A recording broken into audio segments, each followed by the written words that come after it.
depuis maintenant quelques années, de se réunir avec un groupe d'amis qui nous organise des dégustations. Bon les gars, installez-vous, on va commencer, j'espère que vous avez envie aujourd'hui. Hein. On passe une après-midi plutôt bon enfant, c'est vrai, mais où on passe quand même le temps sur chaque vin, chacun notre tour, à déguster à l'oral ou à l'écrit des vins, essayer de faire des accords, des choses comme ça. Les dégustations à l'entraînement, c'est souvent chronométré. On y met un petit peu d'émotion, mais surtout beaucoup de précision. Il faut être clair, aller justement dans le vif du sujet, comprendre le vin le plus vite possible et essayer de retranscrire les émotions de la manière la plus pure et en même temps la plus pragmatique. Dans la dégustation, plus je vais essayer de dire ce que je ressens, plus je vais réussir à faire quelque chose de bien et compris par l'auditoire.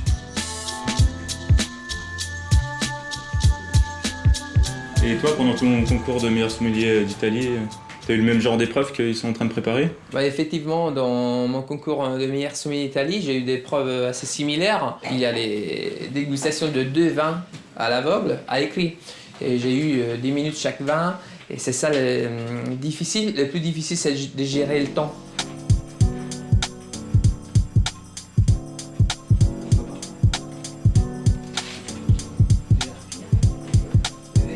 Mickaël est mon concurrent direct, oui, mais finalement, le plus grand ennemi qu'on peut avoir, c'est nous-mêmes, dans la dégustation.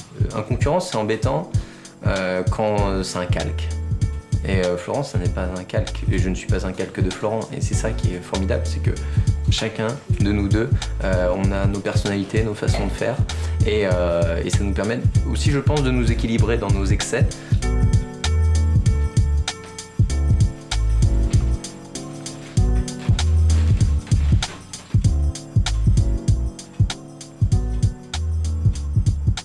J'ai peur de lui donner des trucs. Parce que finalement, il y a une définition de style dans la dégustation, dans la prestation du sommelier en salle. Chacun a son vocabulaire, ses manières, ses gestes, une sorte de style qui émane d'un sommelier, comme un chef peut avoir une personnalité également. Chacun a sa personnalité. Mais si l'on est nous-mêmes, finalement, il n'y a pas besoin vraiment d'en rajouter, il n'y a pas besoin de cacher les choses. Nous, ça nous fait plaisir de partager nos techniques, nos façons de faire. Et ça, on le fait ensemble, de bonne humeur, et ça nous permet vraiment de goûter, d'essayer de peut-être comprendre parfois les vins quand quelqu'un l'a plus compris que l'autre. Et ça, c'est toujours des bonnes expériences. Ouais. Et on va souvent dans le vignoble ensemble.